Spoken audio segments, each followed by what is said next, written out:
strange apparitions haunt the countryside of England. Spirits, it is said, lurk in the meadows that once rang with the sound of life.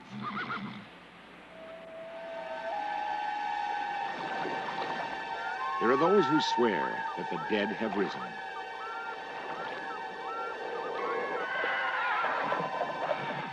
Some hear the sounds of ghostly horses hurtling up the stone stairs of a castle. Others bear witness to the cries of an African prince, outraged because he was buried on English soil. The ancient ghosts of England, it would seem, are the scariest spirits of all.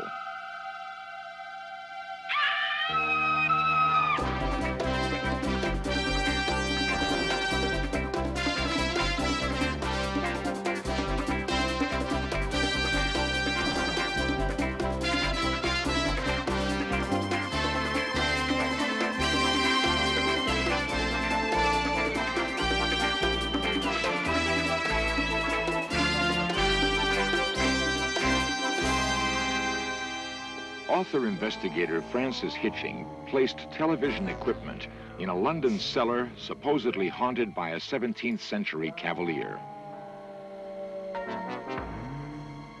On a flickering black and white screen, he may have found the last vestiges, the final earthly remnants of a 300-year-old warrior.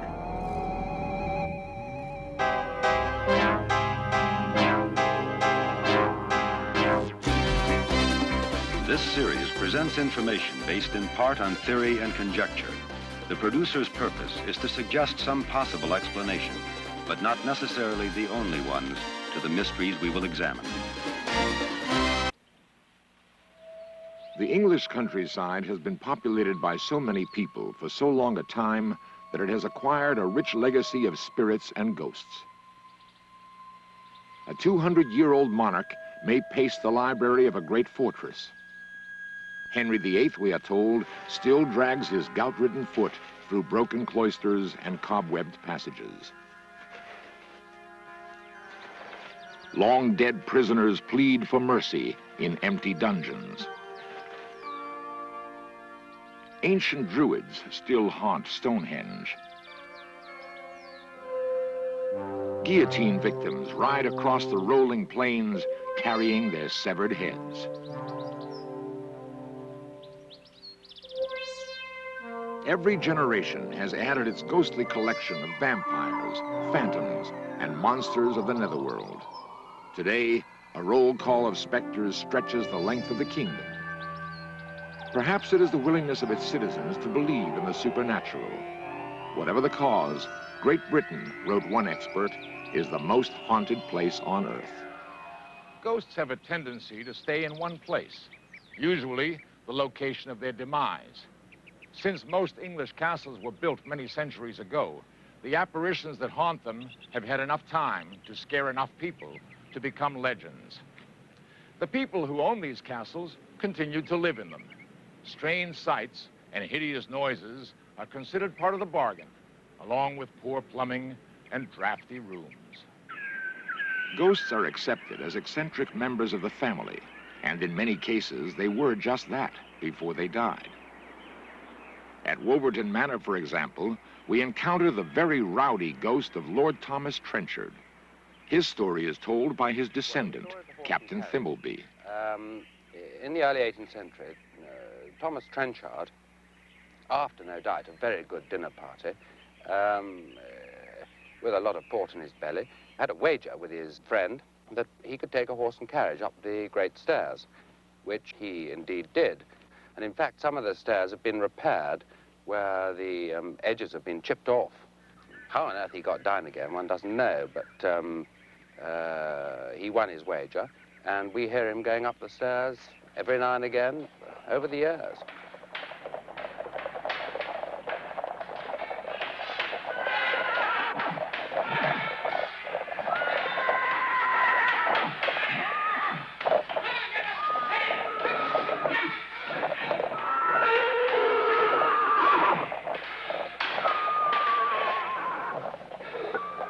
The strange part of Wolverton Manor's ghostly carriage is that it has never been known to return down the stairs. So much for noisy apparitions. Authentic English ghosts are not known to physically attack people. On numerous occasions, however, they have frightened someone to death. This happened on a lovely country estate in Dorset, and the story is told to us by Emma Leavesley. My family had owned this house for more than 400 years, I think.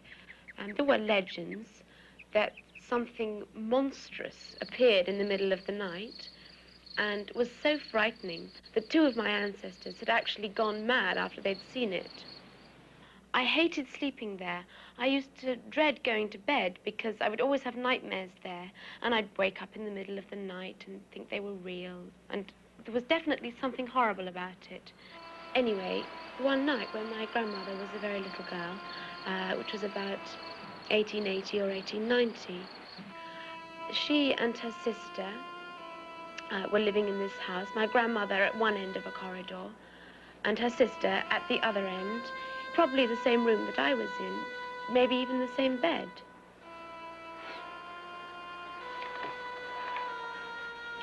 One night, they went to bed perfectly normally, having said goodnight to each other. And what happened next, no one knows for certain, but it was obviously absolutely horrifying.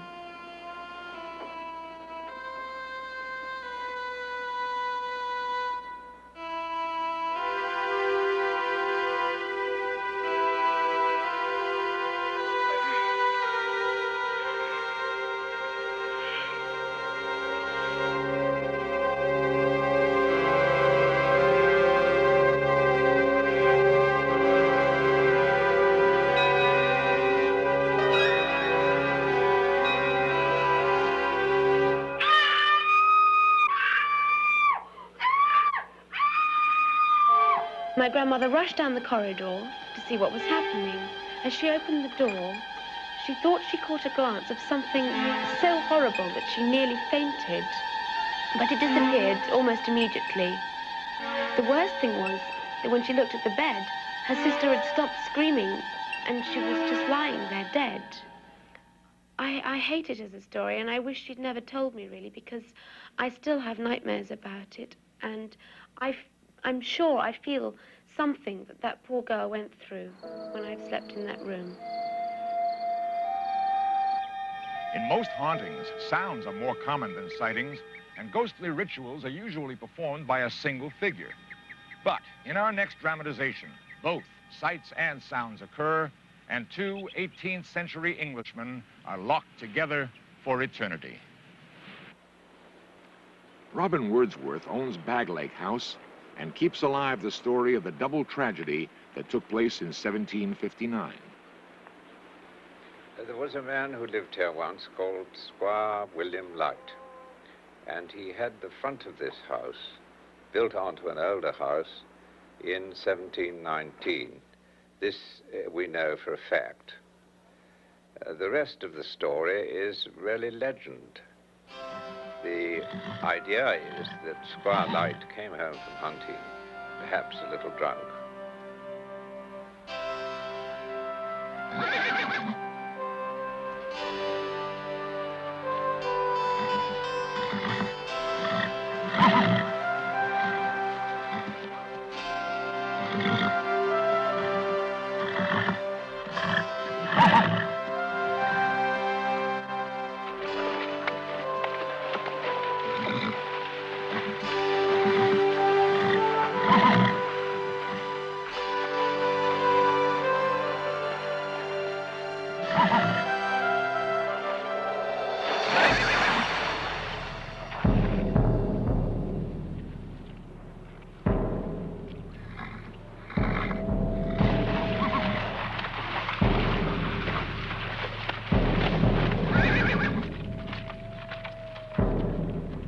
The water was shallow, but deep enough to drown a drunken squire.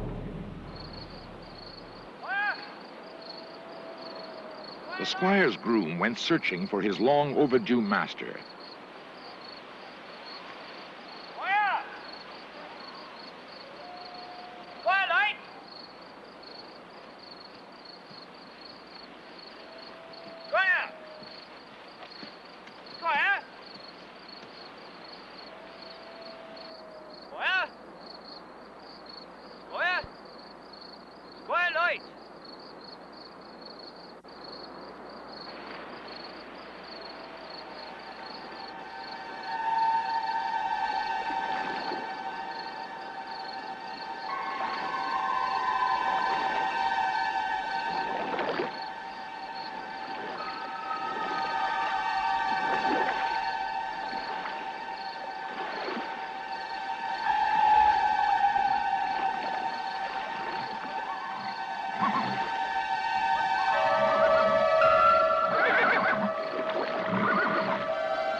wife found him near the pond. He told her his monstrous tale, then died. That's the story, and it's still believed in the village. People don't care to walk past this house at night, the younger people. And during the 40 years I've been here, quite a number of level-headed people have felt disturbances of various kinds and seen things and heard footsteps which can't be accounted for. After years of horrible, unexplained sounds, the local priest attempted to exorcise both Squire Light and the groom from the household. His efforts were partially successful. Local citizens believe that the squire is now confined to the chimney and moans complainingly when the wind blows. The groom, however, lingers outside and faithfully calls his master. Those who share the squire's taste for whiskey claim that they see his specter rising from the pond when the moon is full. As we shall learn in our next story, they should be thankful that he doesn't scream.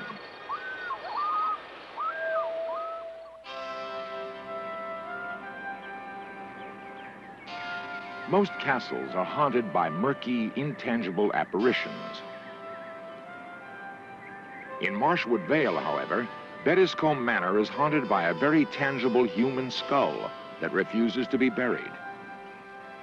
When provoked, the skull's angry screams reverberate for miles.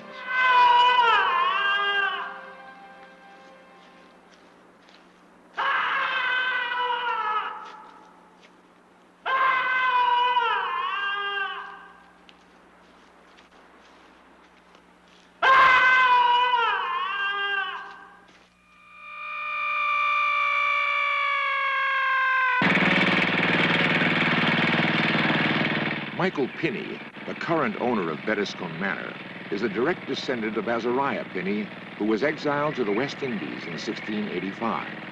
While there, he purchased a slave and inadvertently acquired a haunt.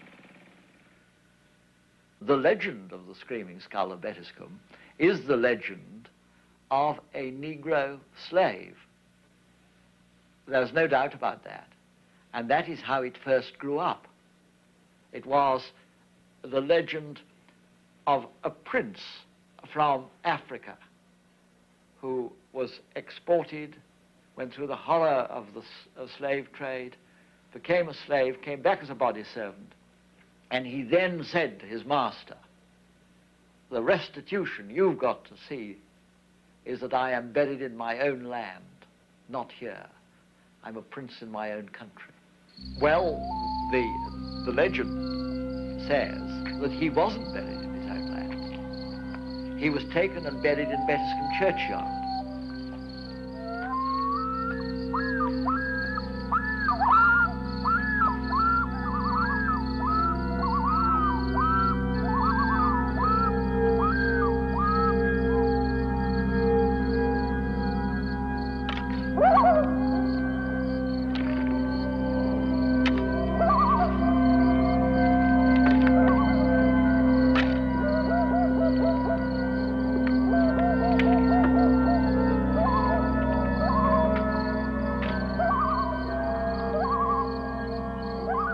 Once buried, horrible screams rose from the grave.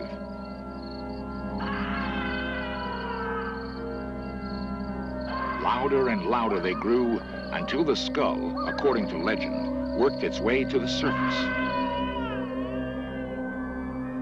Every attempt to dispose of the skull has brought misfortune to those living in Bettiscombe Manor. As recently as 1914, local witnesses claimed that it has sweated blood. Today, it resides on an attic shelf in silence, at least for now. The ghosts of England are not restricted to drafty castles and lonely country estates. In the very heart of London, a 17th century cavalier, replete with plumed hat and pantaloons, resides in, of all places, a wine cellar.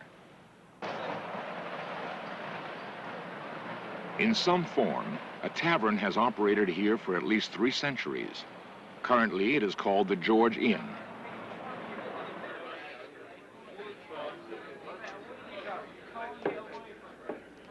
Bill Grundy is a documentary filmmaker for the British Broadcasting Corporation. It was the summer of 1975. I'd just finished making a series of television films about the ghosts of London. And I came in here for a drink, and the landlord came over to me, and he said, like the films, pity you didn't do our ghost. I said, you got one here in the George Inn? He said, yes, we have. I said, do you believe in ghosts? He said, no, but my wife does. I asked him to explain. He said, well, we've been here for years, and there'd been no trouble at all, but one day, between 10 and 11 in the morning, anyway, before we opened, he said, my wife went downstairs into the cellar, and she came rushing back up, all white and trembling, and said, I'm never going in the cellar again. She said, it's the fellow down there. I said, we're not open yet. There can't be a man down there. And she said, no, this isn't an ordinary fella. He's dressed like a cavalier, and he's standing in the corner of the barrel vaulting there. My wife still doesn't go down that cellar.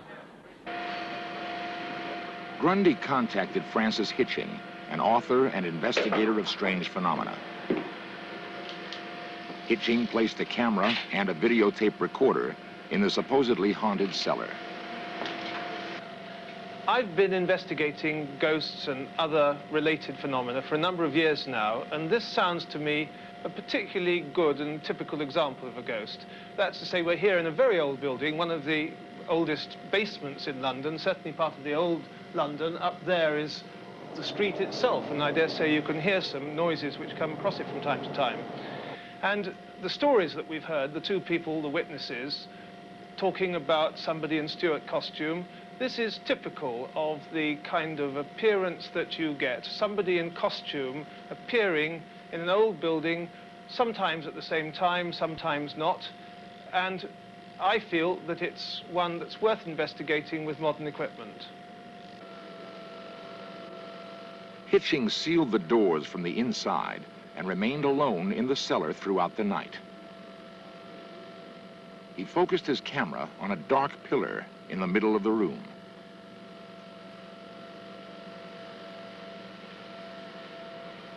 Much to my surprise, we have found something. I'd like you to have a look at it. It's a very surprising image which is coming on the screen in just a few moments.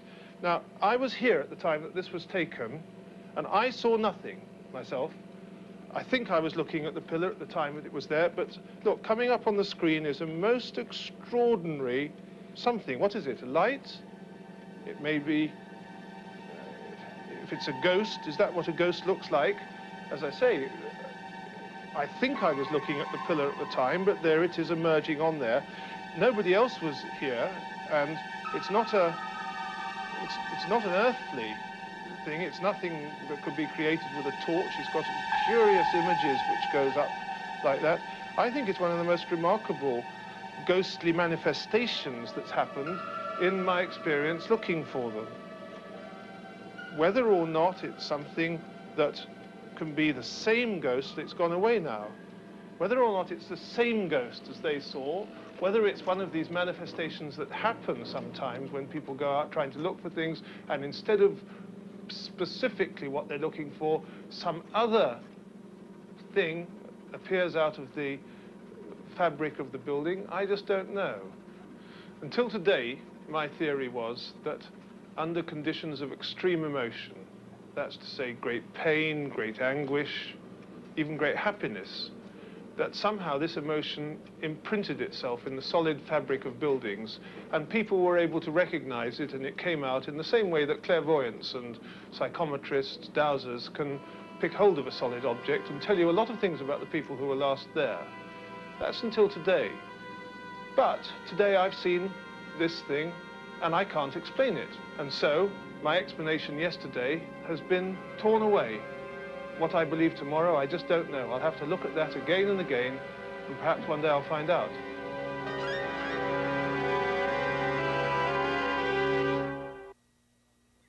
What are ghosts? And why do they keep repeating the same actions over and over again? One theory is that a haunting is a violent release of energy, somehow frozen in space and time. When weather conditions are exactly right, the action is played back, like a recording. Impossible? So were Xeroxing and holography just a few short years ago. In fact, so were videotape replays, like the one you're watching right now. People have been seeing and hearing ghosts for thousands of years. Soon, we may know how and why. What a tremendous gain that would be for science, and what a tremendous loss for storytelling.